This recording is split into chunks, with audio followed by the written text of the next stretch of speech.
Actually ay ayan, marami tayong problema. Pero by the way, happy birthday to me.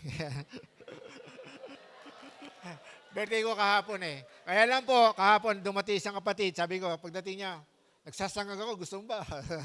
Pero wala po kasi maghapon po wala, malis kami. Kasal po ng aking pamangkin. Alam niyo, natutuwa ako at ako po gusto kong umiyak nung kasi yung kinasal ay may mga problema po yung mga pamilya niya. At least yung mga kamag-anak ko ay nakakilala sa Panginoon. Gusto ko umiyak kasi pinag-pray ko sila. Ay, marami na po mga pamangkin ko, mga pinsang buho ko nakakilala na sa Panginoon. Hindi man dito umatin pero marami po. Yun po bunga ng panalangin sa mahabang panahon. At hanggang ngayon, hindi tayo tumitigil. Kasi napakahalaga po yung tungkulin natin ay magawa natin. Kasi po darating ang panahon, katulad ko, puputilin ang buhok nyo. Yan. Tatanda rin kayo. Yan. Tingnan nyo yung katabi mo. Yan. Darating din naman na, katulad ng kinuha na ni Lord, kukunin din tayo ni Lord. Amen. Hindi tayo permanente sa mundong ito. Lahat ng bagay nagbabago. Amen. Tingnan mo yung katabi mo. Ayan, sabi mo, wag kang magbabago kay Lord. Yan. Okay, napakahalaga po yan. Dahil yan na lang ang kayamanan natin sa mundong ito na mananatili. Lahat ng nandito, maiiwanan mo yan. Kahit may kotse ka, bukas mamatay ka. Wala na yung kotse mo. Amen? Kahit na nakatapos ka o ikaw ay na-promote ngayon, kinabukasan na stroke ka, ano mangyayari sa iyo? Wala rin. Sa bahay ang punta mo. Amen? Okay. Kaya nga po mga kapatid, ay buksan natin ang ating Biblia. So, tapos na po ba sis ang aking manuscript? Okay. Ang ating pong pag-aaralan ay makita po natin sa Hebreo. Actually, ito po ay lagi po nating napapakinggan at kagabi po ay nakakabusog. Alam mo ba yung nabubusog? Yung bang punong-puno ka? Kasi siguro birthday ko, pinagbigyan ko ni Lord.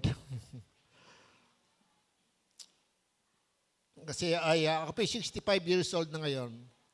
Hindi ko alam kung abutin tayo ng, kasi meron kaming dinalaw na pastor, 80 years old na, 80 years plus na. So, malapit na siya. Bakit ka natutuwa, pastor? Kasi actually, sa totoo lang, ang pagpunta kay Lord ay nakakatuwa. Kaya lang, siyempre, malungkot. Nag-iisa nga siya sa bahay eh. Kasi nga, siyempre, malaki na anak niya, yung iba ay may mga trabaho. So, yung asawa niya ay may pinuntahan. So, siya lang po. Kaya, hindi siya malungkot kasi kasama niya si Lord. Kaya lang, pag titignan ng mga tao, nakakalungkot naman. Kahit ang ganda ng bahay mo, nag-iisa ka lang, hindi naman eh. Pag nasa Panginoon ka, hindi naman ala naman talaga yung tunay na kalungkutan. Wala. Siyempre, malungkot ka dahil lang kasama.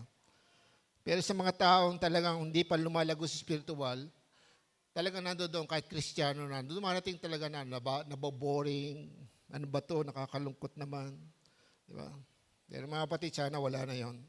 So, buksan natin Bible sa Hebreo chapter 12, verse 2. Verse 2 lang naman, okay? Ang sabi nga po dito, pero basahin natin siguro yung verse 1. Ang sabi nga doon, kaya nga dahil sa napapaligiran tayo ng napakaraming saksi, tanggalin natin ang anumang balakid ng kasalanan kumakapit sa atin. Buong tiyaga tayong tumakbo sa takbuhing nasa ating harapan. Ituon natin ang ating paningin kay Jesus. Sa Kanya nakasalalay ang ating pananampalataya mula sa simula hanggang katapusan.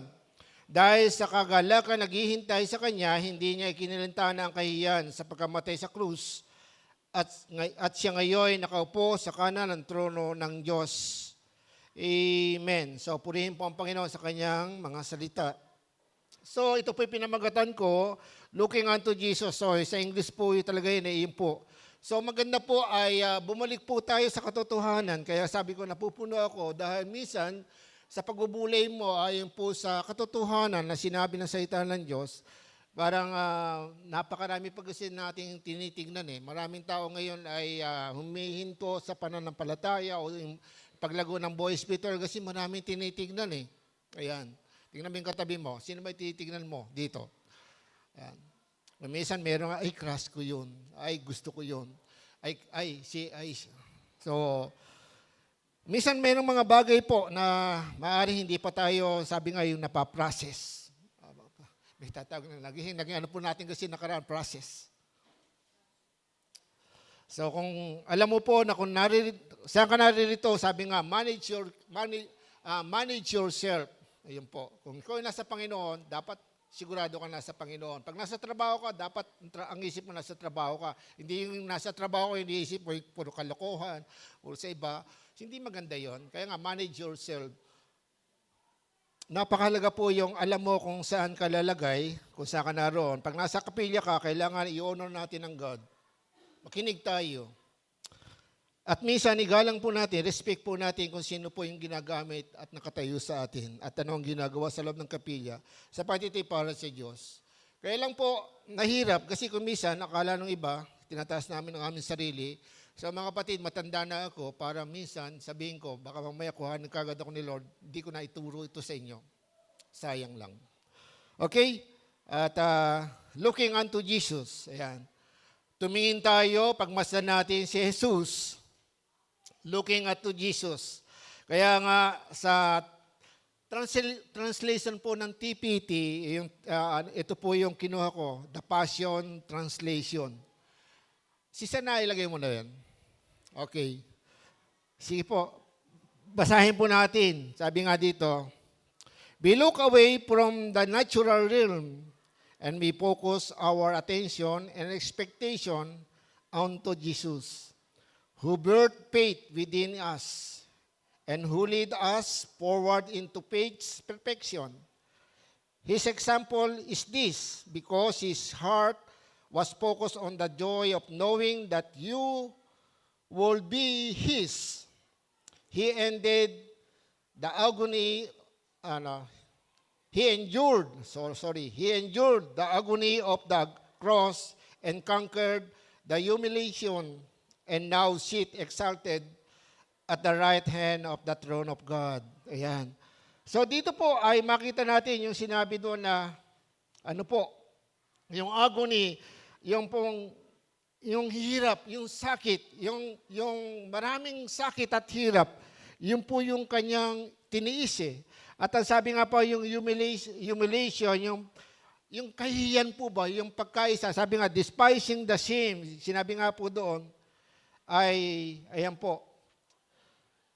So, dito po makita po natin na ang ating Panginoon ay tunay nga po na nagtiis ng ating, para sa atin, tulad na sinasabi, kaya salamat kanina, although bakit ganoon? Kasi napakahalaga po sa lahat ng ginagawa natin. Para sa akin, gusto ko po ang Lord's Supper every Sunday. Kasi ginagawa po namin yan sa ating po sa tabang ng araw, sa Mother Church. Ginawa po natin na, actually ginawa po yan ng 2 times. Naalala ko po noon na linggo-linggo ginagawa po namin yan. At minsan nagkaroon po ng, kasi bata pa ang church ay nakapasok ang kaaway. Binasag niya yung mga, gaaway sa loob. So marami tayong karanasan na naranasan natin at natutuhan natin. Kaya nga maganda yung back to the Bible lagi tayo. Kasi po pagka yung hindi tayo nagbabasa ng Bible, hindi natin alam, minsan nasisingitan tayo ng kaaway. Kaya nga, looking unto Jesus, hindi po yung sinasabi, saan ko hanapin si Jesus Christ? Yung mga pilosopo hanggang ngayon, hindi pa makalaya. Ay tandaan po nyo, ito po yung kailangan yung meron tayong pagkaunawa. Yung ating spiritual na buhay ay nakatutok po para sa Diyos. Hindi po yung mga bagay naghahanap pa dito, kukumpara mo sa pastor, mahusay pastor, maganda yung church na yun. Hindi po ganun dapat. Dapat po ay, ano man ang punta natin, malaki o maliit na church, ang puso mo na sa Panginoon ka. Amen? Kaya napakalaga po yung tayo ay lumago sa voice bearer, looking unto Jesus. Una, let your eyes speak on Jesus. Ayan, ituon natin ituon mo ang iyong paningin, ang iyong mata sa Panginoon. O yung paningin mo, iligay mo sa Panginoon. Minsan nga po, napakarami natin titignan. Kaya nga yung iba ay, ayan po, ay nga po, patalon-talon. Pero hindi ko pa sinasabing masama po yan. Kasi karapatan mo yan. Para sa akin, hindi po ako perpekto. Hindi ko po sinabing pag narito ka, wala kang makitang mali o tama. O puro tama na lang ang makita mo sa akin. Wala nang pagkakamali. Hindi po totoo yun. Pero, kapatid, kahit magkamali ang leader mo o ano pa man, ala pa rin tayong karapatan na siya ay usgahan, di ba? Ang sabi sa Bible ay ipanalangin mo siya, kausapin mo siya, di ba? So, karapatan po natin yan. At kung ayaw mo sa kanya, okay lang, karapatan mo yan. Sinasabi ko lang po ito para magkaroon tayo ng kapayapaan at tumuon tayo sa Panginoon. Hindi po namin kayo pag-aari. Amen? Marami kang karanasan sa mga pastor, kaya nga ngayon ay ang napakalaga ay lagi po kami ngayon ay every Wednesday nga pala nandun po kami sa Kapitolyo, 3 po kayong pastor. So, yun po, 1 hour lang naman, nagsishare kami dyan sa Muino Forest. At sinishare namin, nakaraan nga ay wala akong salamin. Pag wala akong salamin, di ako makabasa. Pero dahil nagsilang naman itong trucks at saka kabisado naman natin to, ayun po, nag-share tayo. So, napakahalaga po kasi yung may magawa ka para sa Panginoon kahit maliit na bagay. At gusto ko talaga sana may makasama sa inyo para makita niyo kung paano tayo nagsishare.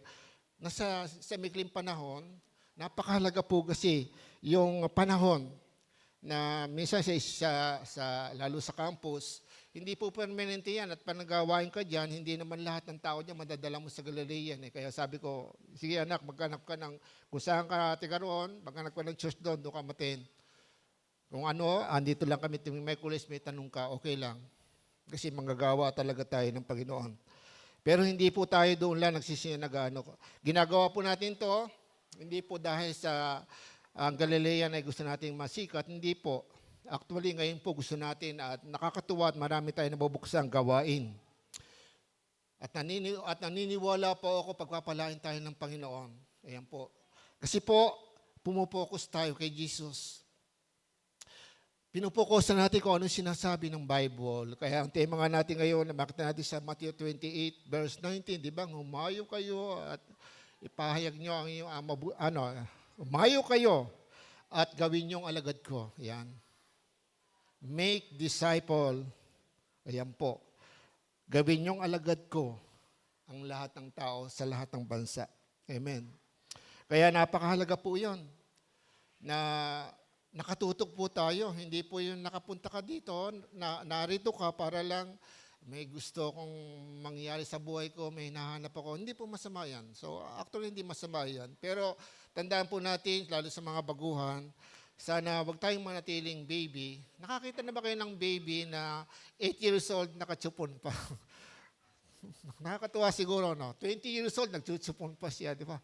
Tapos nagdadayapir. Tapos inaakay-akay pa. Siguro 20 years old, inaakay ng nanay. Siguro nanay, lola na. Anak, kumain ka na ba? Di ba mahirap yata yung ganun? No? Okay, kaya maganda yung lumalago po tayo. Okay, let your eyes fix on Jesus. So, Romans chapter 12, verse 2, sabi nga ang salita ng Diyos, translation, sabi nga doon, basahin po natin, sabi doon, huwag ninyong tularan ng mga pag-uugali ng mga tao sa mundong ito. Hayaan ninyong baguhin kayo ng Diyos sa pamamagitan ng pagbabago ng mga isip para malaman ninyo ang kalooban ng Diyos kung ano ang mabuti, ganap at kalugod-lugod sa Kanya. Huwag ninyong tularan ng mga pag-uugali ng mga tao sa mundong ito.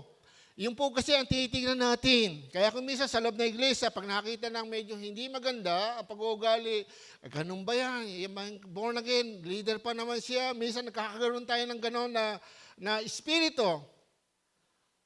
Maganda ba yan? Hindi. Maganda rin ba yung nakita niya? Hindi. Paano mababago?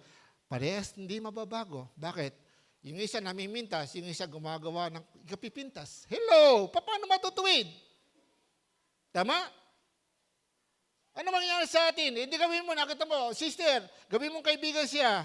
Sa mga kain tayo. Alam mo, kanina nakita ko, mali yung ginawa mo. Pakainin mo muna. O kuhanin mo yung puso niya. Relationship. Pwede tayong tumulong. Opo, lahat naman eh. Pero iisipin natin, tayong mga tao, emotional, kaya nga tayo nakakaunawa sa ating kapwa. Gawin natin yung karunungan binibigay ng Diyos. Ang Diyos ay lumalapit sa atin, hindi dahil sa tayo mabuti. Ginigiit niya ang kanyang sarili kahit na tayo lumalayo. Ganun din dapat tayo. Alaga tayo ni Kristo eh. Amen?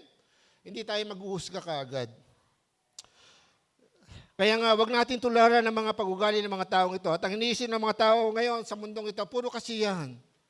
Lalo ngayon, panahon na ng AI, ang daming kalokohan, di ba? Magtanong ka lang.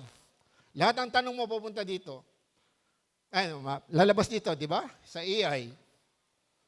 Yan ang kalaban ngayon. Kaya nga po yung kinasal po kahapon, yung isang pinsang buho ko nakita kami, tiga Cavite po siya at nakapag-asawa siya ng isang mataas sa katungkulan sa gobyerno. Kilala po siya. Hindi po siya kabilang sa flood control. Actually, maganda po yung record niya. Pero siya ay merong, ay kung totoo bang nabalita yung yung ganon, yung tsuhin ng misis mo na siya ay nagkasakit at naggaganito, nag-medication. Sabi niya, hindi totoo yan. May, fake news yan. Di ba? So, hindi naman ako agad naniniwala. Kaya siyempre, at least, ayoko namang mag-judge. Kasi nga, marami pong nagpapatotoo ng ganito. Kasi nagsabi lang siya, may sakit siya. Kaya lang, yung sinasabi sa social media, maraming dagdag. Di ba? Okay.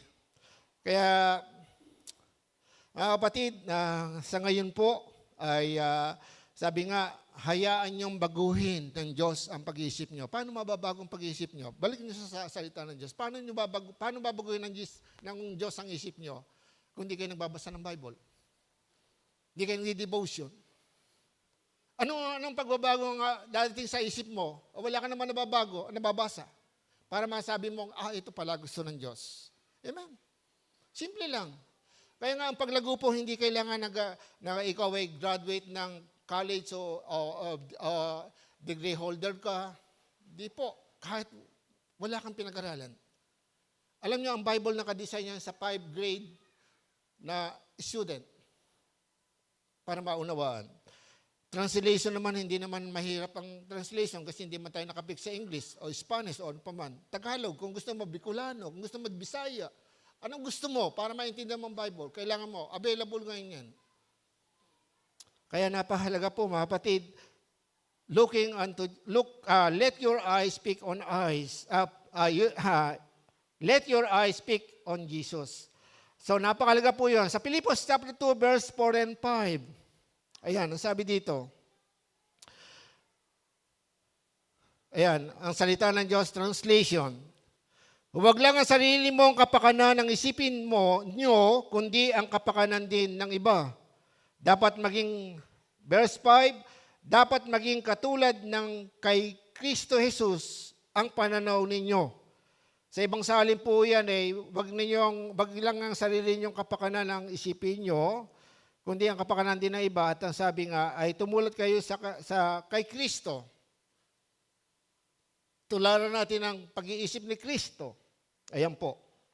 So, dito po makita natin yung pagmamalasakit. Sabi nga po doon sa ibang translation, pagmalasakitan ninyo ang iba kaysa kapakanan ng iba. Pagmalasakitan natin, meron po pagmamalasakit. Kaya nga po yung paglago po, yung marunong kang malasakit. Hello? Kung may nagkamali, wag tayong mag-judge. Ang maganda ay pag-pray mo siya, Lord, yung kapatid ko po ay lagi nagkakamali. Tulungan mo po siya. Alam nyo, bibigyan ka ng karunungan ng Diyos, paano ka makakatulong. Ang unang-unang maitutulong po natin sa church, mag-pray. Nagkamali si pastor, pag-pray natin. Kausapin nyo si pastor. Huwag tayong, hindi ka po banal. Lahat tayo makasalanan. Pero sasabihin, di ba pastor, dapat hindi nagkakamali? Hindi naman totoo po yun. Hindi ko masasabing hindi kami nagkakamali. Manapa sa pagkakamali, marami pong itinuturo ang Diyos. At dinadaan tayo sa maraming pagsubok para po tayo lumago. Hindi tayo lalago. Nagtrabaho po ako, marami akong pinagdaan ng trabaho, marami po akong nalaman kasi nga po marami akong naging problema. Okay? Mas maganda yung maraming problema kasi mas maraming solusyon na matututunan mo sa buhay mo. Pag walang problema, hindi mo alam kung anong gagawin mo sa buhay mo. Naranasan ko, ay nga sabi nga, naranasan ko yung magkamali, napagalitan ng aking superior. Yan, buti hindi ako pinabayaran sa mga nasira ko sa kumpanya. Di ba? Naranasan ko ang malayo din sa pamilya kasi nga po nung sa barko ko, ang hirap. Naiiyak ako, pero nung ako nandito, binabali-wala ko yung mga mahal ko sa buhay. Uwi ako, madaling araw, lasing pa. Pero ako yung nasa barko na, sabi ko, umiiyak ako. Dahil wala na yung mga magulang ko, wala na yung kapatid ko, pero nandito, hindi ko. Ganyan. Kaya marami pong natutuhan. Yung decision making. Kasi nga, wala na dyan mga, di ba malakas ang mga loob nyo, yung mga, lalo yung mga anak. Lakas ang loob niya eh. Kung minsan, kahit na yung sa gasusin, lakas ang loob eh. Kasi may hihingan eh. Hindi ba? Pero nag-iisa ka na, hindi ko na sinasabi, pumunta kayo sa abroad. Pag nag-iisa ka na talaga, pag nagkasakit ka, wala kang kapatid na pupunta sa iyo, pupunasan kapatid, punasan kita. Wala. Diyan mo marami kang matutuhan. Kaya marami po akong natutuhan, bagamat hindi pa ako born again noon. Tapos na ako nasa barko na, hindi po ako, pagbaba ko dito, hindi na ako nakasakay uli ng barko. Naging foreman ako. Humawak ako ng maraming tao. Mga lalaki, nag-aaway, inaayos ko. So, yun pala yung preparation sa akin para maging pastor. Pero marami pa rin akong kulang. At least, binigyan niya ako ng idea na ganito pala maging papel ko. Ayoko maging pastor, pero naging pastor din. Siguro kulang nga ang pastor noon. Pero ngayon, kapatid, hindi ko po sinasabing hindi ko po tinanggapan lahat ng bagay, pero ngayon po gusto ko maipasa sa inyo yung mga bagay na bigay sa akin ng Panginoon. Looking unto Jesus, let your eyes speak on Jesus. Napakahalaga po yun sapagkat hindi po tayo lalago kung hindi tayo nakatitik kay Jesus Christ. Si Jesus kasi nagmamalasakit. Kaya sabi nga, magmalasakitan kayo. Huwag lang yung sarili mo isipin nyo. Tumulot tayo kay Kristo. Opo. Tumulot tayo kay Kristo. Yung pagmamalasakit. Sa Filipos chapter 4 verse 13, lagi natin itong kino-quote sa Tagalog po, kaya kong harapin, sabi nga ang salita ng Diyos, kaya kong harapin ang kahit anumang kalagayan sa pamamagitan ng tulong ni Kristo na nagpapatatag sa akin. Yung sa ibang salita, lakas na kaloob ni Kristo. Amen? Yung pagiging matatag sa pagharap sa anumang sitwasyon sa buhay, kalakasan, kaloob ng Panginoong Hesukristo. Ayan po, ito po yung kalakasan, lakas. Lakas na harapin po yung maraming problema sa buhay. Lagi natin itong pinukot, ang tanong, nangyayari ba yan sa buhay mo? Minsan nga po, may nakita nga mali, natisod lang. Hindi na mati sa church. Hello? O nabago na yung kanyang kaligayahan. Kasi pagpasok sa niya, eto na naman si sister na ito na naman si brother, minsan hindi na tayo nakatutok kay Jesus Christ. At minsan, ito na naman si pastor, yun na naman yata yung suot na polo, naisuot na yun eh. Huwag niyo yung tingnan ng polo ko, mga kapatid. Hello!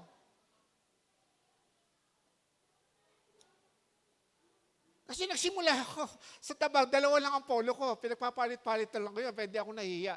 Ayan, kasama ko po, nakakatuwa nga dahil may kapatid tayo dumalo sa atin ngayon.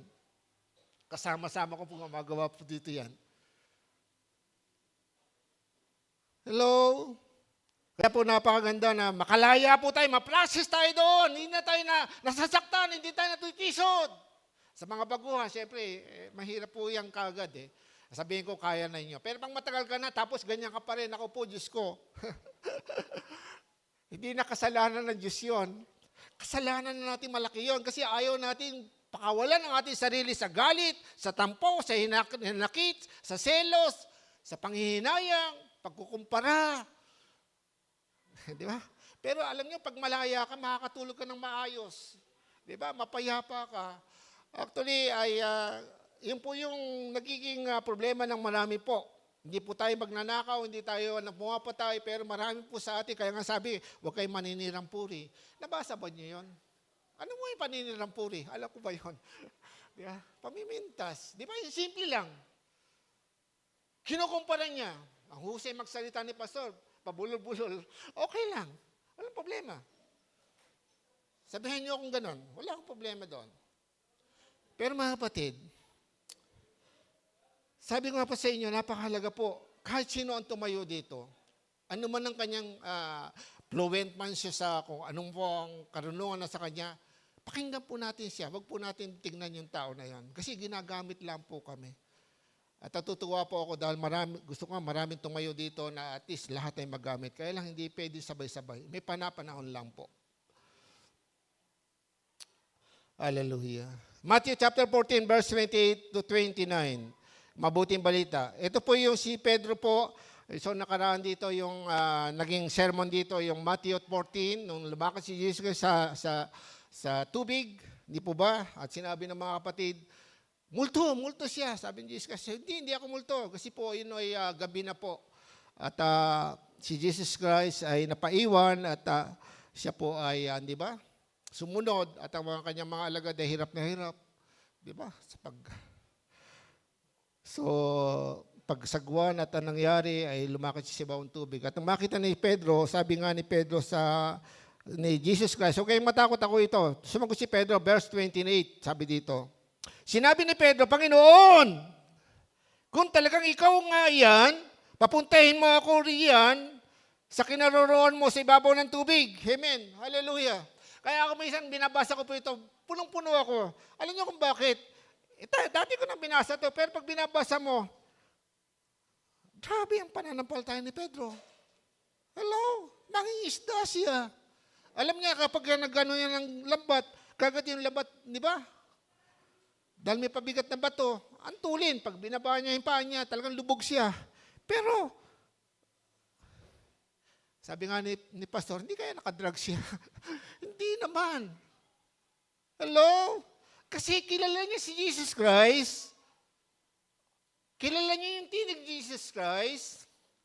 Naranasan niyang kasama si Jesus Christ ay gumagawa ng himala. Kaya ganoon na lamang katatag ang kanyang pananampalataya. Amen. Tingnan mo yung katabi mo. Matatag na ba pananampalataya mo? Nawala ng pamasahe. Hindi mo na ako, ate, wala kami pamasahe ngayon. 2 kilometro lang lalakarin, hindi makapaglakad. Amen? Natutuwa nga ako po doon, isang patotoo doon sa Benguet ba yun? O dito po sa Basagawi po ditong norte. Nasa ibabaw ng bundok po yung church nila. Alam niyo yung mga tutubo. Sabado pa lang po, nang hapon pupunta na sa church. Doon sila natutulog kasi ayaw nilang malate. Nasa ibabaw ng bundok tayo, minsan, naglinggo, nag-aapo, pagising sa umaga, tsaka palang mamalansya. Tsaka palang maghahap ng medyas. Tsaka magano. Pero nung Sabado, ang ganda, enjoy na enjoy, nagpupuya. Tapos cellphone, di ba? Ang ganda, daming ka sayang-saya. Pero pagdating sa Sabado, nagmaapuhap, kala mo, banal na banal. Naku, di ba? Diba? Minsan po ay hindi natin naiintindihan, ang demonyo to, ang tuwa sa atin. Nakakatuwa nga po kasi kung minsan ganito nangyari, may hahanapin ka hindi makita. Pero pag binalikan mo, dito lang pala.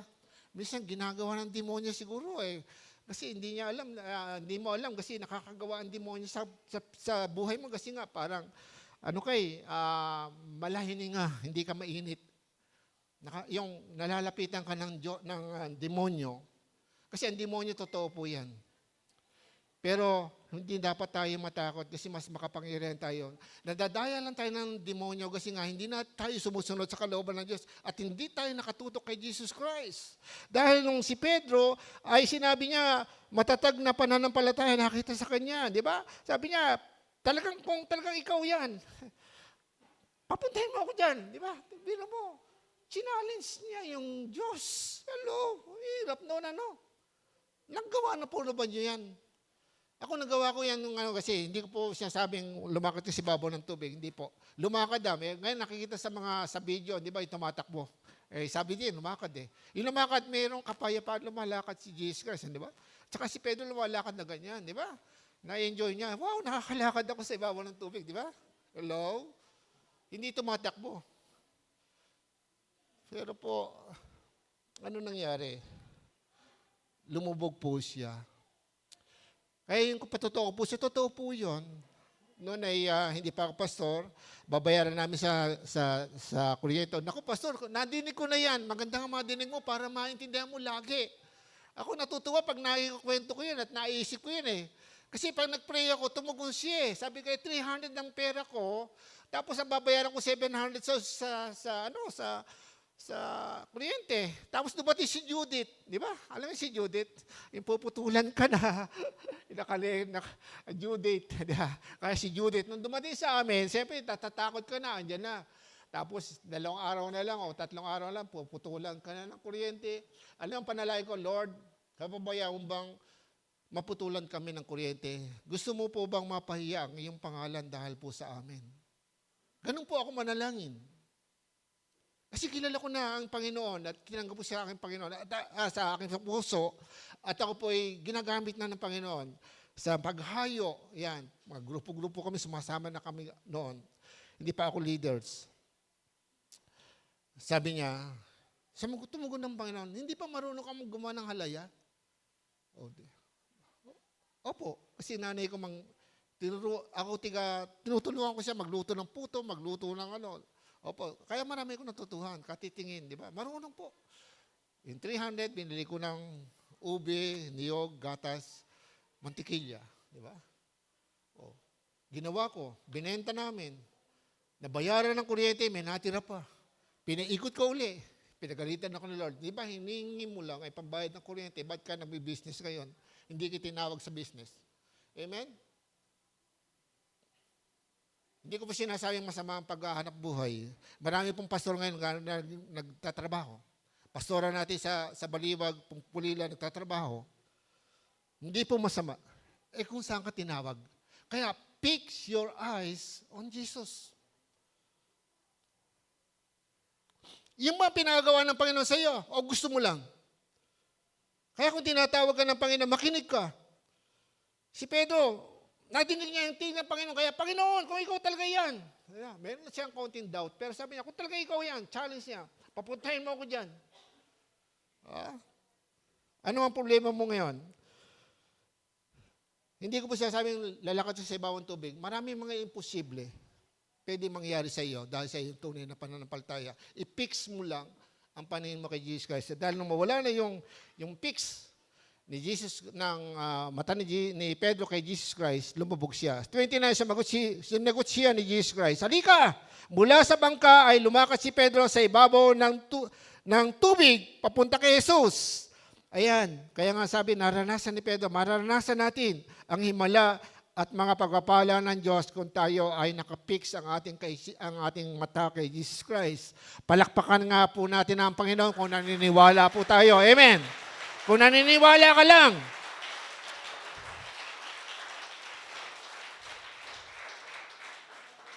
Nakatingin ka nga, nagbabasa ka ng Bible, pero wala ka namang pananampalataya. Amen? Mahirap po yan. Kaya nga, pangalawa, let your faith increase unto maturity. So, kailangan po magkaroon ka ng malaking pananampalataya tungo sa paglago. So, kailangan po, kung nakapix ka kay Lord, dapat ito yung naisin mo, mag-increase, lumaki, madagdagan ang iyong pananampalataya. Paano po lalaki ang pananampalataya natin? Nire-reject natin yung mga pagsubok. Pag may problema, tumatakbo tayo. Minsan, naninisi tayo. Huwag natin sisihin si pastor, huwag natin sisihin si sister o brother, bakit ka nakaganito? Hindi po. Bakit hindi na ako tinutulungan ni pastor? Bakit hindi na ako dinadalaw? Sabi ko, hindi naman ako Diyos eh. Pero actually, auto po. Maraming mga bagay na hindi ko nagagawa ngayon siguro sa edad ko, ang hirap po. Tsaka isang dami na inisip ko, tsaka kailangan na kong gawin sa buhay ko. Kailangan kong ipasa po, kaya nga sa Bible study, sige, magbukas tayo, nagbubukas tayo sa Balagtas ngayon. Sabi ko, balik tayo sa Plardel, nagpe-pray tayo, balik tayo dito sa Tikay, buhayin natin ang mga gagawain ng Panginoon. Dito pa, paano sa Pablo? Ang daming gawain. Pero kulang manggagawa. Kasi busy tayong lahat. Ayoko po kayong pilitin kasi nga hindi ako Diyos. Pero kailangan ituro ko po sa inyo na kailangan po, di ba? I-fix natin ang mata natin kay Jesus Christ at bayaan natin na yung ating panampalataya lumaki, di ba? Minsan nakakumpahin tayo doon sa, trabaho ko ganito kasi hindi ko kaya, kasi ganito, ganon. Parang, di ba, parang hindi na tayo makawala doon. pag sinabing faith kasi, minsan paano kung may buksan ng God na bagong gawain, kaya mo ba itong harapin kahit wala kang karanasan pa doon sa bagay na iyon? Diba? Alam niyo yung mga, hindi po sinasabi ko na yung kailangan matapang ka. Hindi po sapat yung tapang lang. Maraming, kaya, sige, kaya yan. Maraming gumagawang ganyan. Wala rin, muurong din eh. Walang nangyayari, kahit sa business. Huwag kang palaot ng palaot. Kailangan yung pag-aralang mabuti. Sabi nga ng kawikaan, yung maraming pagkapayo, maganda yan, magtatagumpay ka. Hindi yung, lakas, sige, may pera tayo, sige. Anong nangyayari? Puro sama ng loob, walang nangyayari. Kasi unang-una, hindi pinag-pray. Sige lang. Kristiyano ka na. Paano magkakaroon ng, let your faith increase unto maturity? Paano po yun? So, lahat, kahit magandang gagawin mo, isabit mo kay Lord. Pag-pray mo. Isuko mo kay Lord. Hindi yung kaya ko ito, may pera na ako, ganito po. Bibili ako ng kotse. Sabi mo kay Lord, Lord, bibili ako ng kotse. Mangusap si Lord. Sige, bumili ka na anak. Maganda nun, di ba? Hello? Let your faith increase unto maturity. Dream big. Minsan na po ito bumili ko ng notebook. Nakita ko doon yung may title, Dream Big. Binili ko yun eh. Kasi, dream big. Di ba? Maganda yun eh. Kaya, napahalaga po. Kasi po, kung may faith ka sa Panginoon, mangarap ka. At lagi ko po yung sinasabi, nung tayo po ay meron po tayong gawain sa Balagtas. Ang mga tao po doon ay talagang parang, sabi natin, parang, di ba, nakikitayo lang kasi, kaya tagni-tagni lang ang bahay, tapos ang daanan talaga basa-basa, bako-bako. Sabi ko, mangarap kayo. Kaya sabi ko, yung nanay doon, isang matanda, sabi niya, okay na ako, kontento na ako dito. Nay, mangarap ka. Ako pa yung gusto kong tuturo. Mangarap kayo, buhay ang Diyos. Hello? Ang nanay ko bago mamatay, naka-aircon. Pero siya nagtitinda lang sa palengke nung araw. Hello? Hindi ko sinasabi yung prosperity gospel. Hindi po. Gumawa ng paraan ng Panginoon dahil kami naglingkod kay Lord. Ang mga magulang ko ay kumilala rin sa Panginoon. So, yun ang sinasabi nga, nagbibigay sa naliwa. Sabi nga ng Hebrew chapter 11 verse 6, sorry po. Hebrew 11:6. Ayan, sa mabuting balita, hindi maaaring kalugdan ng Diyos. Tingnan nyo, yung salita na, hindi maaaring kalugdan ng Diyos ang walang pananampalataya sa Kanya. Ayan. Sabi na, may pananampalataya ko sa Diyos, pero hindi naman sinusunod ang kalooban ng Diyos. Hindi po tama ang pananampalataya. Sapagkat ang sino mang lumalapit sa Diyos ay dapat sumampalatayang may Diyos at siya ay nagbibigay ng gantimpala sa mga mahanap sa Kanya. Hindi lang po kaligtasan kayang ibigay ng Diyos sa atin. Amen. Package deal po yan. Yung ganap at kasisiyang buhay. Hello? May pera ka nga puro naman problema ang buhay mo. Walang kwenta yan. Pero pagkasama mo si Lord, kahit wala kang pera, nagsimula po ako sa release ng trend dito. Tuwan-tuwa po ako dyan pagka sinachallenge ko sila. Sabi ko, ano po ba ang gusto niyong kahilingan sa Diyos? Ayan, kasama ko po sila, pagmahayo kami. Release dati yan. Ano po ba ang gusto niyong gawin sa Diyos kung kayo bibigyan pagkakataong humingi sa Diyos? Alam po niya ang sagot sa akin. Sabi niya, wag lang po kami magkakasakit. Basta sama-sama kaming pamilya. Tanggap na nilang sila squatter. Sabi ko, mangharap kayo. Wala bang hihingi ng bahit lupa kay Lord? Bakit hindi humingi?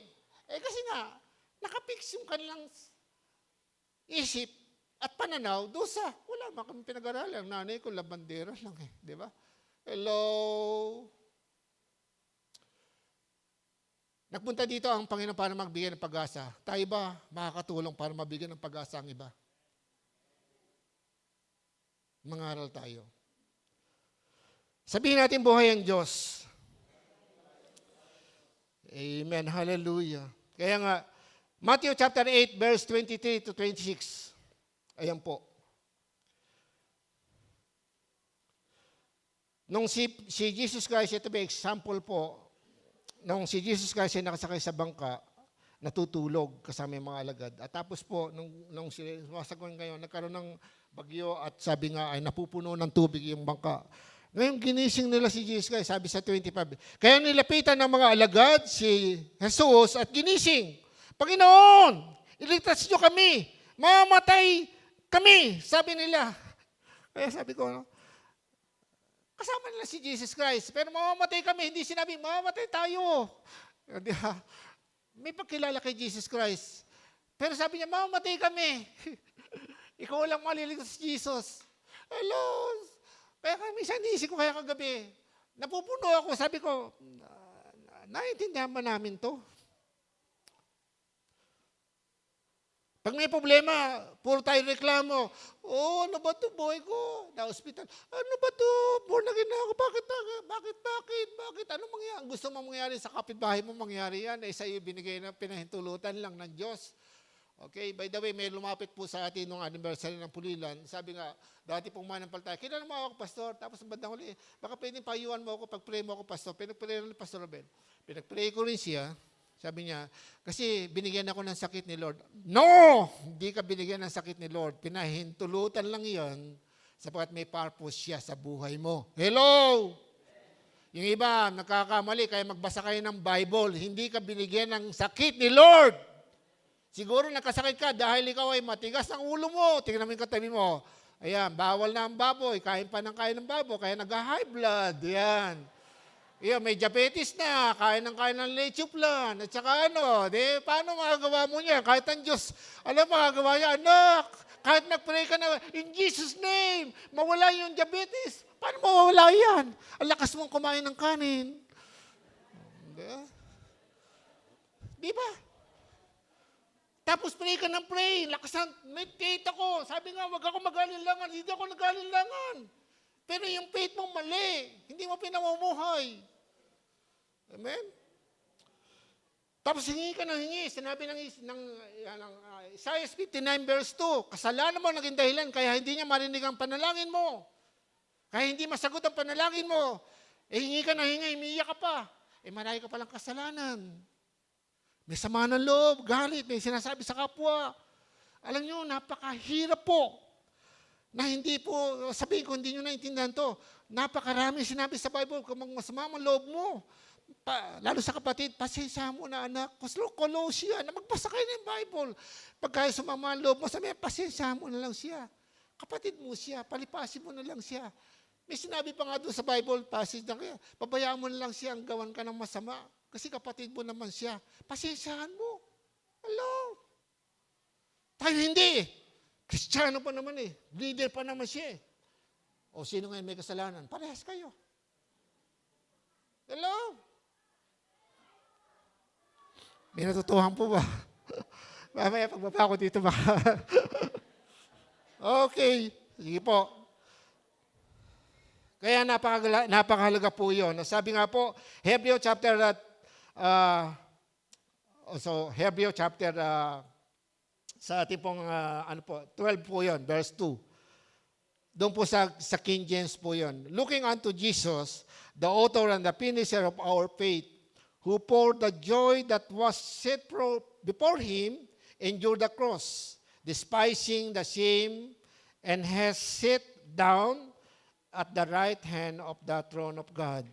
So ito po yung King James Version, the author and the finisher of Jesus Christ. Kaya kung nakapix ang eyes mo o nakatingin ka kay Jesus Christ, pananampalataya mo ilalago. Kasi siya yung pinagmulan nito. At siya yung nagpapasakdal, siya yung nagpapalago. Amen? Kaya nga, wag ka maghanap na lalago ka, maghanap ka ng mahusay na pastor.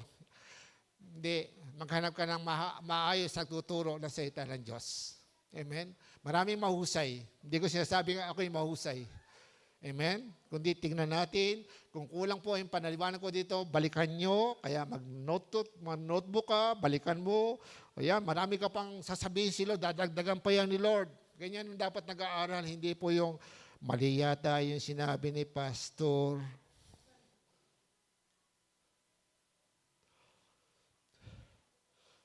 Namumulot po ako, marami po. Hindi po ako marunong.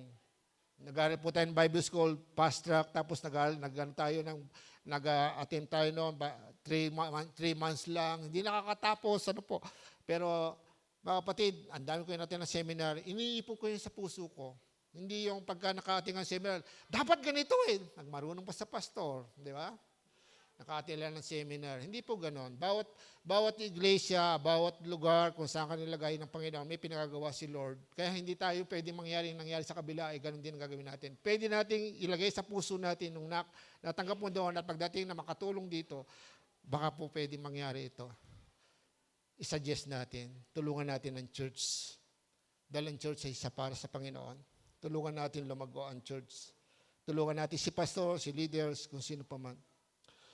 Yan po ang napakahalaga, kapatid. Kaya dito po, ay sabi nga po, number 3, set a goal in your spiritual life.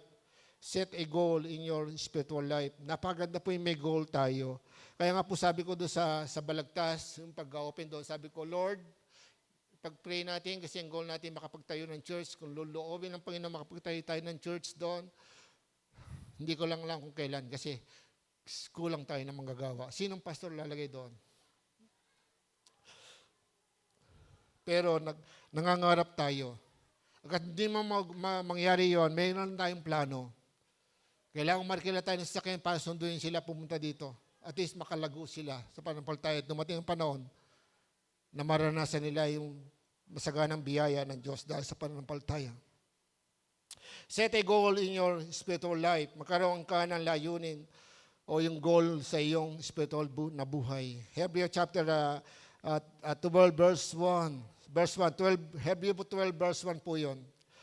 Ang salita ng Diyos. Sabi nga dito, napapaligiran tayo ng maraming tao na nagpapatotoo tungkol sa pananampalataya nila sa Diyos.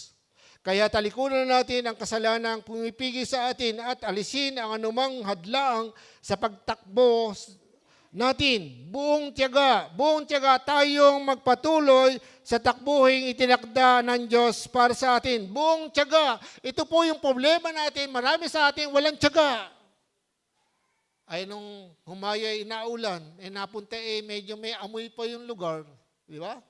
Ay nangyari nung next paghayo, wala na. Kasi nga alibay na, pastor may gagawin ako kasi nga hindi niya type yung lugar. Baka po meron tayong moody tayo o meron tayong ganong leader. Namimili ng lugar. Hindi titingnan may kaluluwa dito. May kaluluwa dito. Hello? Pero mga kapatid, hindi po tayo perfecto. Kaya nga sabi ko, pag-pray po natin, huwag tayong matakot, wala tayong pera, pastor, wala tayong pera, pastor. Hindi. I-fix mo yung mata mo kay Jesus Christ. Mag-increase ang iyong pananampalataya. Makinig ka kay Lord. Pag sinabi niya, at maraming kaluluwa pinalapit doon. Kaya sabi ko, mag-arkila tayo sa sakyan, pasundo natin sa kanila. Ala tayong pang-arkila. Hello? Bahala si Lord. Tahimik kayo. Di ba kayo naniniwala? May gagawin si Lord. Para hindi kayo natutuwa, no? Kasi kung minsan ganun pag sinabi ng doktor, may sakit, pa-Diyos na lang po natin, kasi wala na po kami magawa, sabi ng doktor. Naku, iyak ka, bakit sinabi nga sa Diyos? Alam mo, sa Diyos mayroong himala di ba? May cancer nga, gumagaling Kaya nga, yung by faith kung nakapix ka kay Jesus Christ, ang daming gumaling na may cancer. Dahil sa pananampalataya, hindi ko sinasabing walang ininom. Binigyan ng karunungan kung ano inumin. May kapatid dito, di ba, yung gums niya, lalo, di ba, dati, pangmayaman daw po yan Sa Sedox pa kami nagpupunta noon dahil nandito na siya noon, pinag-pray natin, ginagamot siya doon, di ba? Nasali ng dugo. Ano ngayon? Ayun, lakas na, di ba? Di ba? Lakas na niya, wala na. Tapos na yung kanyang problema. Pero yung may pangmayaman po yun. Ang tanggamot doon, dugo din. Hindi lang dugo, merong orange lang kinukuha, yung platelets ba tawag doon? Apo. Kaya nga napakahalaga po yung tayo po ay may tiyaga. Hindi po tayo pahinto-hinto. Nangyayari po sa atin ngayon yan Sa akin hindi. Kaya sabi ko, Lord, patawarin mo kami. Kaya nga po yung paghingi ng tawad, palagi po yan. Kaya sabi ko sa inyo, hindi ako perfecto. Pero ito po, mangusap po sa atin ng Panginoon. Ano bang goal mo? Minsan ang goal natin, makakotse, magkaroon ng bahay, makapag-asawa. Hindi po masama yun, mga kapatid. Pero spiritual na buhay, ano ba talaga? Tinawag tayo, sabi nga ng Matthew 28 verse 19, humayo kayo, gawin yung alagad ko! Naghahanap ang Diyos ng alagad niya. Sino gagawa? Tayo. Nakapokus tayo. Pupunta ako ng abroad. Tapos, pag-aaralin ko, magkakalis pa si Ine, tsaka si Ato, tsaka si, di ba? Tapos yung pamangkin ko, may nagkaapo. Kailangan makagraduate pa sila. Di ba? Hello! Yun po naging problema ngayon di ba? Maraming tahanang sinira ng dollar. Pero hindi ko sinasabing mali po yun pag-abroad, di ba? Hindi po masama yun. Kasi po, marami kong pamilya, yung kamag-anak ko, mga pamangkin ko, pero lahat po sila ng pamilya nasa Amerika. Buo-buo po yung mga apo ko. Kaya pag uwi po dito, nahihirapan kami kasi puro English. Hindi marunong mag-Tagalog. Pwede po yan, kasi favor yan. Mapunta ka ng abroad, kasama mo pamilya mo. Favor po yan ng God. Hindi ko sinasabing, paano yung Galilean? Hindi po huwag niyo intindihin ng Galilean. Intindihin niyo kung ano yung pinagagawa sa inyo ng Diyos. Pag napunta kayo ng US, mag-share kayo ng salita ng Diyos, hindi puro pera.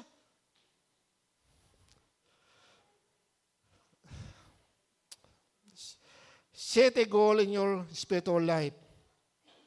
Kaya nga po, napakahalaga po yun. Yung nga po, yung sinabi po dito, looking unto Jesus, the author and the finisher of our faith, who for the joy that has set before Him, endured the cross. So, meron po kagalakan nagkaroon siya ng kagalakan yung mamatay sa krus. Kasi po, ito po yung, sa kanyang yung goal po niya, marami po ang maliligtas. Pag ginawa niya ito, maraming maliligtas. Kasi yun ang purpose ng God. Kaya pinadala siya ng Ama dito sa lupa. Mga kapatid, kaya hindi po pwede na ikaw ay Kristiyano, wala kang gagawin. Hello? Pero hindi ko sinabi, pabayaan mo ang pamilya mo, hanap buhay mo. Kaya nga may 6 na araw tayong trabaho na binigay ng Diyos para magtrabaho. Pero yung isang araw para sa Panginoon. At yung pagmiministeryo, pwede mong gamitin yan kahit saan ka, nagtatrabaho ka, may ka-office ka, di ba? May kaibigan ka, may ka-BF ka. Pag uwi mo sa bahay, meron kang kapamilya na pwede sharean. Amen? Hello? Basta may K ka. Wala kang K? Kaklase, kumpare, kababayan, kababayo, kaopisina, kaklase, kung ikaw estudyante. Di ba? Sabi ng Bible, basahin mo. Ipangaral niyo ang salita ng Diyos, napapanood at hindi. Di ba? Napapanood mo at hindi. Di ba? Sabihin, tatrabaho ka, pag linggo ka lang mahayo, ano ka mga klase? Sino nagsabi noon? Tuwing linggo lang tayo hayo. Hello? Kaya nga nagsasabi ng church, kasi nga po ang mga tao ngayon kailangan kumita ng pera, kailangan may maabot ko ito, kailangan ko ito. So hindi po masama yan.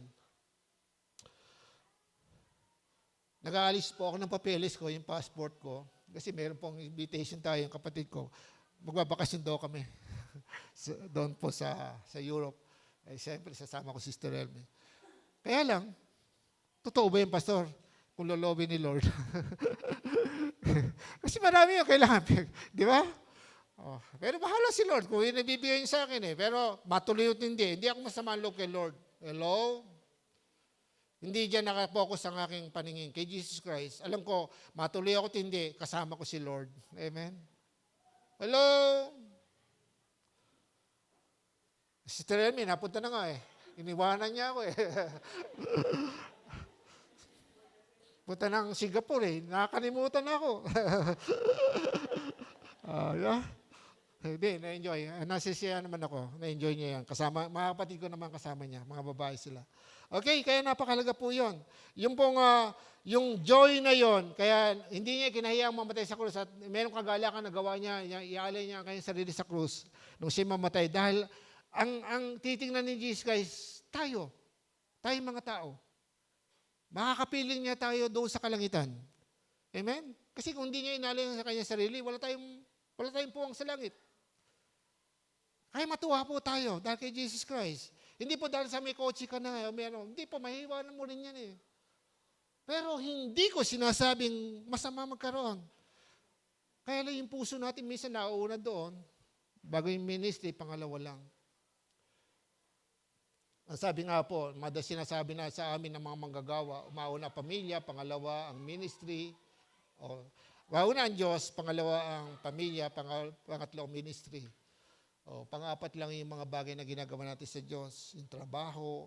Pero minsan nauna po yung trabaho.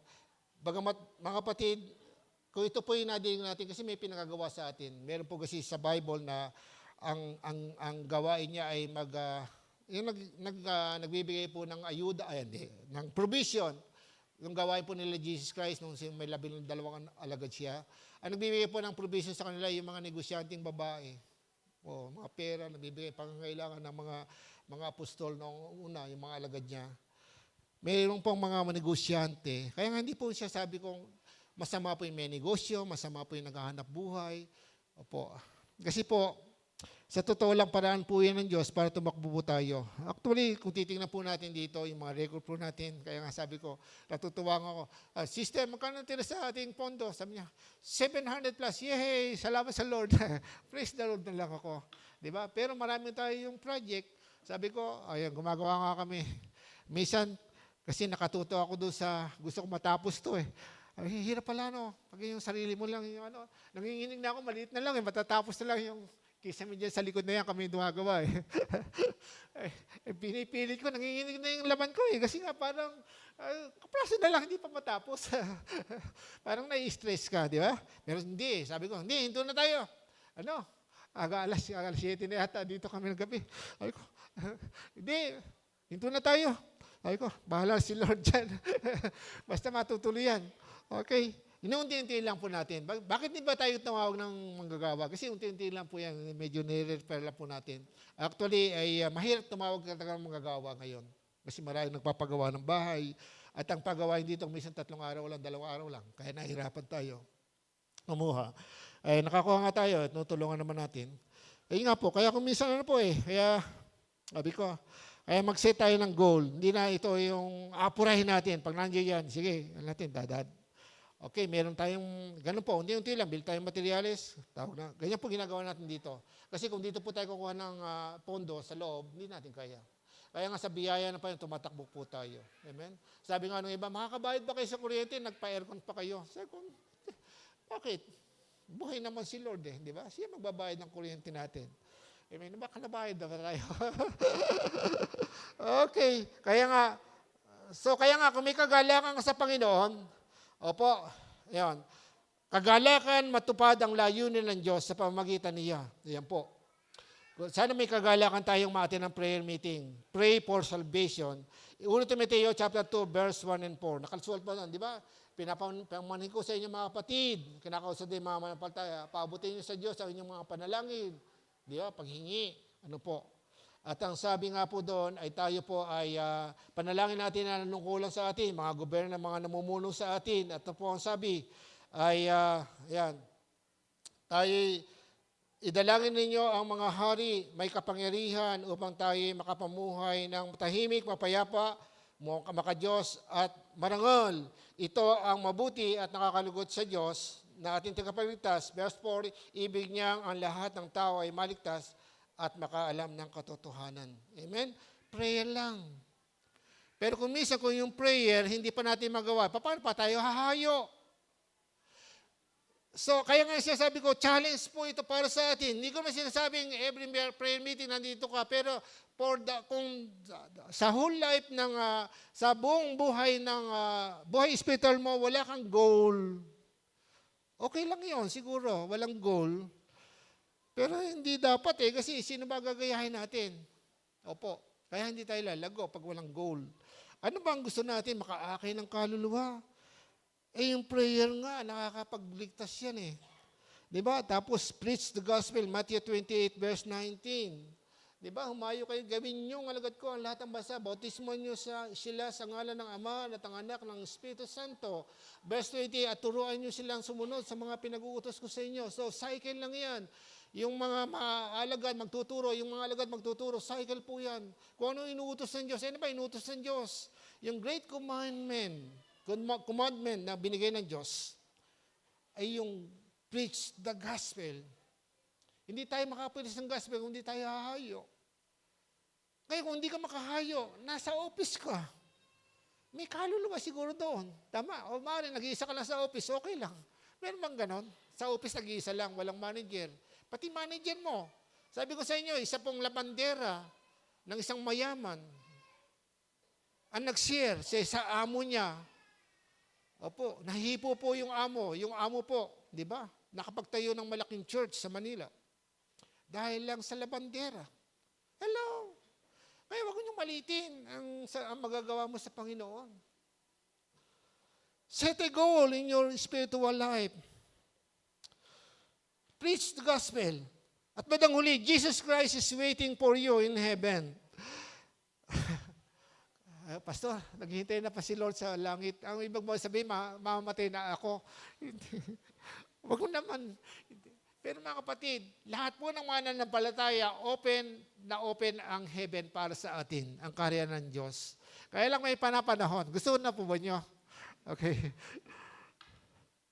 Ayaw naman natin maglingkod, pero ayaw na din natin mapunta kay Lord. Ano ba gusto natin mangyari? Paano ko sasabihin ni Lord, maglingkod ka. Pag hindi ka naglingkod, kukuhanin na kita. Ano gagawin mo? Wala kang opsyon. Pero kung wala kang makakita, hindi ko sinasabing gawin mo. Pero maniwala po ako, pag nagbasa ka ng Bible, magre-rema sa iyo yung binabasa mo. May gagawin at may gagawin ka. Yun lang prayer. Kahit nasa bahay ka, magagawa mo mag-pray sa kapitbahay, sa mga taong mapapahamak, sa mga doon na hindi pa makauwi dahil sa Mayon Volcano. Minsan hindi natin naisip yung kalalagayan ng mga kabayan natin sa Albay, na may bahay sila, hindi na makauwi. Napag-pray ba natin sila? Kristiyano tayo. Meron pa tayong malasakit. Hello? Anong malasakit? Wala naman ako bibigay pera. Pag-pray mo, Lord, sana yung mga kababayan namin. Sana po matapos na yung bulkan, humupa na po para makauwi na yung mga kababayan namin. Yung lumubog ang bahay doon sa Bisaya, meron pa tayong malasakit. Paano gagawin ko, Pastor? Mag-pray ka. Lord, sana po, wala na yung di ba? Nakakaawa. Paano kung baliktarin, hindi ko nandoon, sila nandito? Hello? Kasi ako naranasan ko po bata pa ako talagang nalakas ng bagyo. Ang bahay namin 2 beses, nabaksakan. Yung pangalawang beses na wala ng bubong. Naputol yung buko. Naputol ang buko dahil napakalakas ng bagyo. Bunaksakan ang bahay namin. Kaya wala kasing naranasan ganun, kaya okay lang. Ano ba yung bulkan? Minsan pinanonood pa, ano ba yung bulkan? Kasi hindi nyo naranasan yun Gusto ba nyo paranasan nyo para kayo magkaroon ng malasakit? Hello? Pero alam ko, dahil kay Jesus Christ nandito, kahit wala pa kayong naranasan ganun, magkakaroon kayo ng malasakit dahil ang Diyos ay pag-ibig. Hello? Ang tunay na umiibig ay merong pagkita sa pangangailangan ng iba. Nalulungkot siya pag may nalulungkot. Hindi siya makasarili. Pero kung puro sarili mo lang intindi mo, at minsan, kaya natutuwa nga po ako dahil kahapon, ang handa ko ay sinangag at may nagdala ng kapatid na isang pagkain, nagluto ako. Yun lang kinain ko. Tapos pagdating doon nagkanak ako ng kasal, siyempre. Sabi ko doon sa mga pisa ko, birthday ko ngayon. Mabuti na dito kayo. Kasal Hindi na ako nahirapan. Kain kayo, kain. Maayos Hindi na gumastos si pastor. At least ayokong gumastos kasi gusto ko dito makabili ng dagdag. Mayroon pa tayong ilalagay dyan. Gusto ko madagdagan natin yung ating ibang gawain. At kung may matulungan tayo ng iba, maganda po. Kasi kung minsan po mga luho-luho lang yan Pero hindi ko po sinasabi kasi may lakad po yung pamilya kami bukas. So, kasi yun ang panahon namin. So, yun ang hinahanap ko. Kasi napakasarap sa buhay ng tao yung pamilya ay makita-kita. Hindi po mahalaga sa amin. Pero salamat po sa mga bumati. Pero pasensya na kayo, hindi talaga ako naghanda. Next time na lang. Next time. Kaya na ba, Pastor, yan? Okay. Hindi ko po sinasabi nagtatago po ako sa inyo. Hindi po. Ako po yung natutuwa at maraming bumati. So, salamat po sa inyo. Pero sa akin po ay sa dami ng problema, yun nga po nandito yung tiga Matimbo. Naiyak nga po ako dahil problema natin. Kaya kailangan natin mag-fix kay Jesus Christ. Hindi tayo nakapix doon sa nangyayari. Hindi tayo nakapix doon sa kakayanan natin. Yung ating mata, hindi namin kaya, wala kaming pera. Hindi, tumingin ka kay Jesus Christ. Mag-pray tayo. Kung ano sasabihin ni Lord. Naiiyak ako sa Panginoon ngayon. Sige, Lord, ano ang plano mo sa amin? Pero higit sa lahat, siyempre, mga kapatid, ay palakasin ang loob nila doon. Magkaroon ng panampalataya, tumuto kay Jesus Christ, increase your faith, fix your eyes on Jesus. Jesus Christ is waiting for you in heaven. Kung gusto mo na mapunta sa langit, naghihintay lagi sa iyo si Jesus Christ. Amen? Doon po sa verse 2, yung pong sa Hebreo chapter 12, verse 2, dahil sa kagalakan naghihintay sa Kanya, hindi niya inalantana ang kahihiyan ng pagkamatay sa krus, sa letter B po yon, kalahati. At ang siya ngayon nakaupo sa kanan ng trono ng Diyos. Ano po ibig sabihin doon? Katibayan po na meron na siya natapos na gawain ng pagliligtas. Amen? Kaya nakaupo na si Jesus Christ sa krus sa langit, sa trono ng Diyos. Actually, hindi po siya namamahinga. Nag-i-intercede po siya sa atin. Ang sabi nga siya, yung advocate natin, siya yung nagtatanggol sa atin. 1 Juan chapter 2, verse 1. Kung nagkasala man ang ilan sa atin, meron tayong tigapagtanggol. Ayun na si Jesus Christ, nasa langit siya. Namamagitan siya. Pag may nagkasala, Ama, wag mo muna siya parusahan. Bigyan mo natin siya ng pagkakataon. Maaaring ganon, di ba? Kaya kung minsan nakala, tumitigas ang ulo natin. Kala natin wala hindi totoo ang Diyos. Actually, sa Bible, basahin mo, nagtitimpi lang ang Diyos. Hindi kagad siya nagagalit. Hello? Pero hindi niya kinatutuwa yung kamalian natin. Ito lang ang masakit diyan. Sinabi sa Galatians chapter 6, verse 7. Hindi natin matutuya ang Diyos. Kung ano tinanim ng tao, siya niya yung anihin. Kaya kung matigas ang ulo mo, bandang huli, wag kang tumasa ng pagpapala. Maraming pagpapala. Kinabukasan. Hello? Magtanim ka ng katapatan ng pananampalataya. I-fix mo ang mata mo kay Jesus Christ.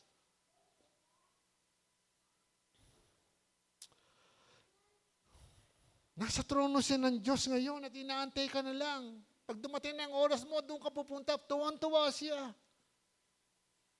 Pero habang nandito, sumasama loob niya sa nakikita sa atin. Hello? Kasi nagkakahiwa-hiwalay tayo, nagkaaway-away. Di ba? Ang kaaway natin ng demonyo. Gawa chapter 5, verse 7, verse 55 to 56, MBB. Ito po yung si Esteban. Siya po yung isang diakono, doon sa Gawa chapter 6. Napili po si Esteban bilang tigapangasiwa. Ayan po, noon, sa mga nangangailangan, si Esteban ay puspos ng Espiritu, marunong, nagtalumpati po siya sa chapter 7. Pagdating sa 55, ito po, dahil sinabi ni Jesus Christ ay hindi matanggap nung nakikinig sa kanya yung mga Hudyo, nagitngit ang galit nila kay Esteban at sabi nito, ngunit si Esteban ay puspos ng Espiritu, 55, verse 55 ng Gawa 7. Ngunit si Esteban na puspos ng Espiritu Santo ay tumingala sa langit at nakita niya ang kaluwalhatian ng Diyos at si Jesus na nakatayo sa kanan ng Diyos. 56, kaya sinabi niya, tignan ninyo, nakikita kong bukas ang kalangitan at ang anak ng tao na nakatayo sa kanan ng Diyos. Teka muna, pastor, sabi mo nakaupo. Ba't siya nakatayo? Dahil si Esteban ay pinagbabato at mamamatay na. Si Martir. Nung panahon na yon, pinahirapan siya dahil sa pagpapatotoo niya kay Jesus Christ. Ang ibig sabihin, sabi ng mga mangangaral, tumatayo si Jesus Christ dahil hinihintay niya, malagutan na ng hininga. Si Esteban, kukuhanin na niya. At kung nagtatanong tayo, totoo ba yan? Eto, buhay pa si Esteban, nakasulat sa Biblia, buhay pa siya, nabuksan ng langit. Hello? Ang tayong pilosopo, meron man punta sa langit, nakita, nakatayo siya, nakaupo si Jesus sa kanan ng Diyos. Eto po. Nakasulat, buhay siya. Kaya pwedeng kayo po makita niyo si Jesus Christ kung loloobin niyang pakita sa inyo. Bago siya patayin. At habang siya pinapatay, nakita niya bukas ang langit. At si Jesus Christ ay nakatayo sa kanan ng Diyos. Ba't nakatayo? Kasi hinihintay niya, malapit na. Pinanunod niya yung anak niya. Pinalalakas niya yung loob na dumaranas ng paghihirap. Kaya maraming martir. Mga batid, alalahanin niyo sa Nigeria, pinapatay bata, matanda, bahay sinusunog. Pananambahan ganito, pinapatay, binabaril, sinusunog. Libo na namamatay. Sa Syria, sa India, sa China. Anong gusto niyo gawin sa atin? Para sa atin yan, para tayo maging totoo. Ngayon, sa Iran, merong revival. Pero nakakagulo sa Iran. Hello? Fix your eyes on Jesus. Looking unto Jesus. Mag-set tayo ng goal. Hindi natin alam kung kailan tayo mabubuhay. Anong goal mo para kay Lord? Hindi yung para sa buhay mo. Okay lang, mangarap ka. Bili ka ng bahay, mag-asawa ka na ganito, pumunta ka sa ganun. Okay lang. Pero tandaan mo, meron ka tayong kinukot. Ang line na kukot dito, delight yourself to the Lord and He will give you the desire of your heart. Hello, Tagalogin. Sabi nga ito, hanapin mo sa Diyos ang kaligayahan. At ang mga pangarap ay makakantan. Paano makakantan? Hindi naman maligaya si Lord sa iyo. At hindi ka naghahanap ng kaligayahan sa Kanya kasi hindi mo inaayos ang relasyon mo sa Kanya. Hindi ka nagbabasa ng Bible at kung matin ka, patalon-talon lang. Kung gusto ko, ayaw ko. Ganun ba? Tapos gusto natin pagpalain tayo ni Lord. Masakit man pero kailangan kong sabihin sa inyo, mga kapatid. Hindi natin pwedeng pilitin ng Diyos. Ino-honor niya ang Kanyang salita. Nakasulat po ang salita niya. Marami siyang pangako siya. Ino-honor niya kung ano yung nakasulat dito. Maraming condition din nakalagay dito. Kaya nga bilang alagad ng Panginoon, magturo tayo, ituro natin yung pag-asa. At tunay na alagad eh, nagmamalasakit. Kaya sabi nga kanina, di ba, maraming view, maraming paliwanag sa isip ng tao. Nag-aaral ka ng Bible School, marami pag-aaralan niya yung mga view. Ang mundo ay parang plato. Tapos ang mundo ay nakatuklasan parang pakwan. Maraming mga haka-haka sa Bible study at maraming mga pero nakasulat sa Bible. Hindi ba nakasulat sa Bible, pinapamalitan ng mga Roman soldier na nagtabantay doon sa libingan. Sabi nga ni Pastor Jan kanina, na sinabayan sila ng mga pariseo at iskriba na sabi niya, yung pong mga saserdote, sabi niya, ito gawin niyo, sinuhulan yung mga sundalo babantay kay Jesus Christ, yung libingan niya nabuksan. Sabihin niyo ganito, dumating yung mga alagad niya at ninakaw, pilit na ninakaw. Di ba? Sinuhulan. Kaya ngayon po ang naging paniniwala ng mga Hudyo. Kaya hindi sila maniwalang nabuhay si Jesus Christ. Yun ang biblical. Pero maraming view.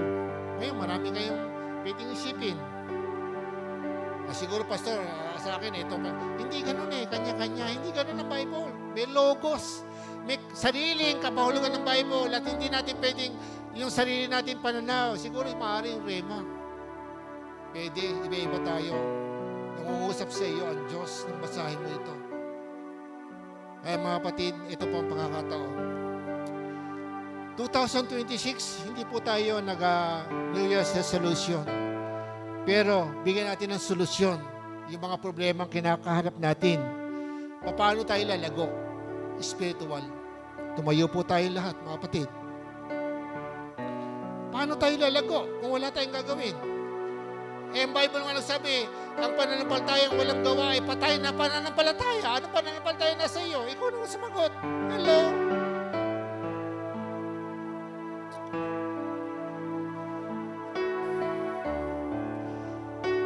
Kaya mga kapatid, wag tayong matakot sa maraming bagay. Wala tayong pera, hindi natin kayang ganito. Hindi.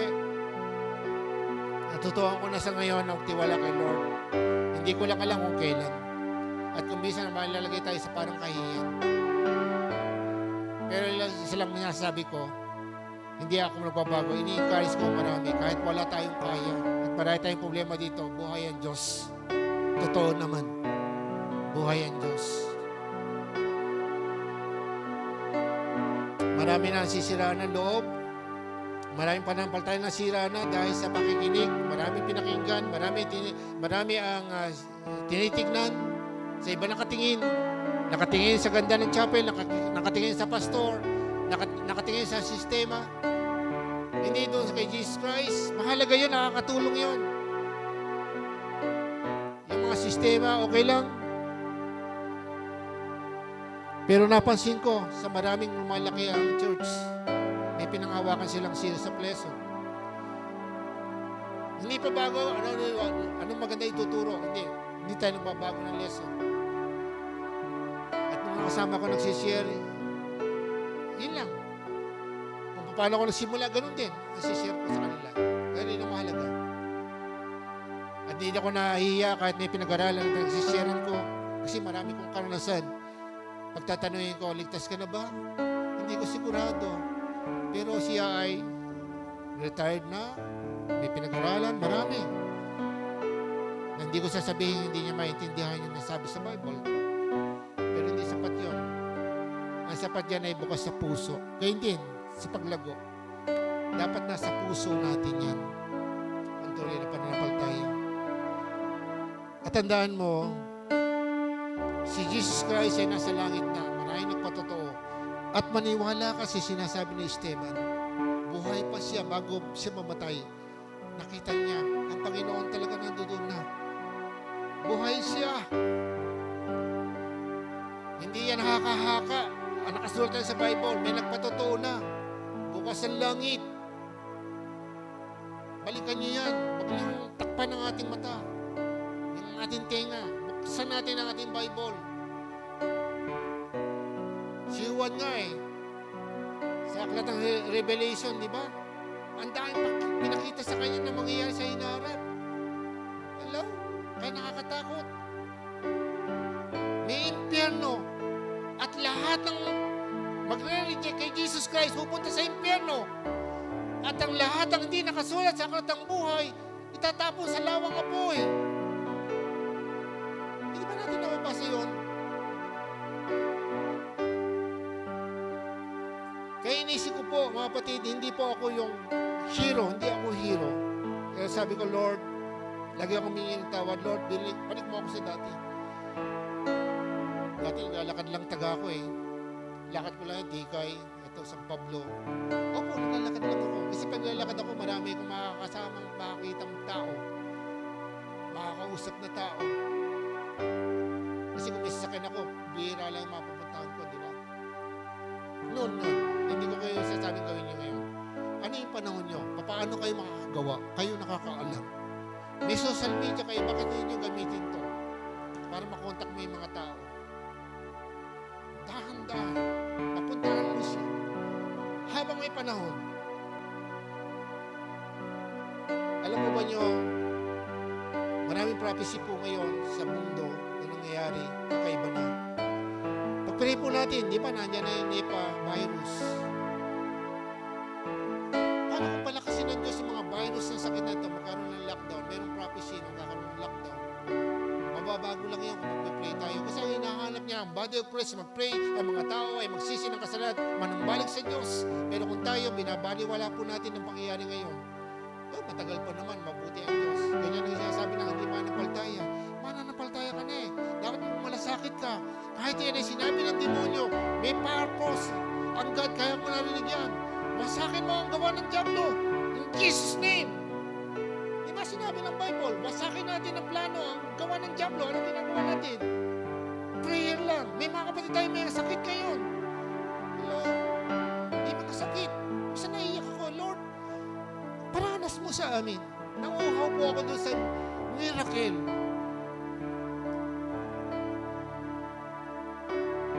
Opo. Kasi ang dami natin gustong tulungan. Diyan, nakakapagbigay tayo ng pera. Pero yung kagalingan, iba yun Diba? Yung mabagong buhay. Ay mga kapatid, habang tayo nakatayo, meron ka bang ba sa buhay mo na hindi ka magamit ng Panginoon? Ngayon, nakakompine ka doon sa, ito lang ang kaya ko. Palayaan mo sarili mo kasi kailangan ngayon, maraming aanihin, pero kulang ang magagawa. Hindi ito programa ng church. Utos ito ng Diyos. Kahit saan ka naroon, kailangan magsalita ka. Buhay ang Diyos. Mahal ka ng Diyos. Kung di magawa ito, lapit po natin sarili, hingi tayo ng tawad. Kasi tinawag tayo ng Diyos, hindi po para maligtas lang, kundi magpatotoo din naman. At kung tayo po ay batbat ng problema, kung tayo po masira ng loob, kung dumadanas po tayo ng sakit, karamdaman ngayon o problema sa buhay, ina-allow yan ng Diyos, meron siyang purpose. Baka po, checkin natin sarili, baka po may kasalanan tayo, o baka po, pagsubok lang ito sa ating buhay. Tayo po nakakaalam nun. Kasi pag nag-pray ka, tutugon ng Diyos. Tanungin natin ng Diyos. Hindi ako makakasagot niyan. Maliban lang sabihin mo sa akin ang kasalanan mo. Papayuhan kita.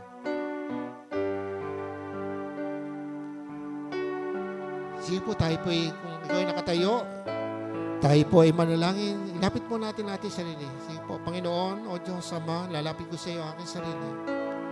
Sige po, humingi ako ng kapatawaran kung ano po yung ating nagawa. Patawarin mo po ako, Panginoon. At salamat, o Diyos. Hallelujah. Purihin ka, Panginoon. Purihin ang inakilang pangalan. Hallelujah. Ama, salamat po, Diyos, sa oras ito. Dalangin ko po, Ama, Lord, in the name of Jesus. Panginoon, hindi lang po kami nakinig sa salita, kundi, Panginoon, bayaan mo na iyong mga salita ay maukit sa aming mga puso. Bayaan mo na ito ay magrema sa amin. Bayaan mo na ito, o kahit ay makagawa sa amin. O Diyos Espiritu Santo, tulungan mo po kami, Panginoon. Baguhin mo ang aming mga puso, O God. Bayaan mo, Diyos, na yung pagkakulong namin sa aming sarili, makalaya po kami, O Lord. Yung takot nasa amin, yung hiya, kung ano po yung nasa amin, Lord. Ito yung winawasak namin, binubulot sa pangalan ng Panginoong Hesus. Sa tinangking ko po ang pagpapalaya mo, Diyos. At ang mga naalipin ng mga problema hanggang sa ngayon, Lord, kagipitan, Lord, kakulangan, kalungkutan, takot, in the name of Jesus, yung pag-aalilangan, at binupulot ko ito sa pangalan ng Panginoong Hesus, O God. At tinangking ko po, Diyos, Lord, mag-i-increase ang pananampalataya ng bawat isa.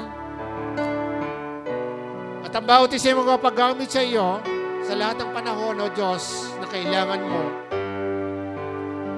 kami upang magamit sa kaluwalhati na iyong pangalan. Yung mga estudyante, saan man kami naroon, O God, ihanda mo ang bawat isa. Buksan mo ang mga matang espiritual at ang tengang espiritual. Bayaan mo marinig ka namin kung anong nais mong pagawa sa amin sa bawat saglit ng aming buhay kung saan man kami naroon, O God. At Lord, idalangin mo po ang bawat pamilya ng iyong mga anak. Dalangin ko po ang mga kabataan, Lord, yung mga nag-aaral, hindi lang po sila, Panginoon, ay nag-aaral, kundi magagamit mo sila. At ang dalangin ko po, Ama, Lord, makatapos sila sa pag-aaral, yung mga nag-elementarya, high school, college, makatapos po sila. Yung pong nakatapos ako ng board exam, samahan mo sila, pagtagumpayin mo sila, Diyos. Yung mga naghahanap ng trabaho, Lord, makahanap po sila ng trabaho. Yung mga hanap buhay, mga negosyo, bless mo po ang mga negosyo, Diyos. Ama, yung mga nag-abroad, yung mga OFW po na yung mahal sa buhay, Lord, ingatan mo sila, pagpalain mo sila, O God. Lord, mangyari ang iyong kalooban sa kanilang buhay at hindi po habang panahon makulong sila sa pagkawalan, Panginoon, o paghihiwalay, pagkos, O God. Dalangin ko po yung mga nag-abroad, dumating ang panahon na hindi minto na po ang nag-abroad, O God, at isettle na po nila ang kanilang buhay dito po sa Pilipinas. Lord, salamat po at dalangin ko po yung lahat ng may mga karamdaman. Lord, salamat po kay Sister Lani na nakatapos po kanyang operasyon. Lord, ilayo mo siya sa lahat ng infeksyon. At Lord, sinasaway po namin ang espiritu ng viruses o ng anumang sakit ito, God, in the name of Jesus. At tinangkin po namin ng complete healing sa kanyang katawan, O God. Lord, si Sister Verona, O God, ang kanyang asawa, si Mark, O God, Lord. Panginoon, mag-usap ka po sa kanya. Dalayan ko po, pagpalain mo ang tahanang ito. Hipuin mo po si Mark, O God, Lord. Kilala mo siya, Panginoon. Si Father Danny Soriano, God, spiritually, physically. Si Father Carlito Villaperte, Panginoon, spiritually, physically, pagalino po sila, Panginoon. Lord, kahabagan mo po kami sa lahat ng may mga karamdaman. Hindi ko man po nabanggit, O God, Lord, lahat ng mga kasama namin ngayon may mga karamdaman, Panginoon, ako po'y dumadalangin ng iyong biyaya ng kagalingan sa pangalan po ng aming Panginoong Hesus, O God. Lord, iparanas mo muli sa amin yung ginawa mo nung una. Lord, ikaw po ang dakilang magagamot. Ang iyong himalay nasa amin, Panginoon. In the name of Jesus. Ama, salamat po, purihin ang iyong pangalan. Salamat po sa araw nito. Salamat po, Diyos, at ang church na ito ay gamitin mo lamang, O God, upang may spread ang iyong gospel, O God. At marami mga ani ang aming angkinin, O God. Ang aming mga gawain sa Matimbo, Diyos. Lord, may gagawin ka, Panginoon, sa Matimbo. Ito po yung aming inangkin in the name of Jesus. Ang lahat ng plano at gawain ng kaaway sa Matimbo, winawasak po namin in the name of Jesus. At inangkin po namin, Lord, ayon sa iyong karangalan, ng iyong pangalan, igagawa ka, Panginoon, sa lugar po ng gawain namin sa Matimbo. Sa pangalan ng aming Panginoong Hesus, ito po ang aming sama-samang dalangin. Amen and amen. God bless you.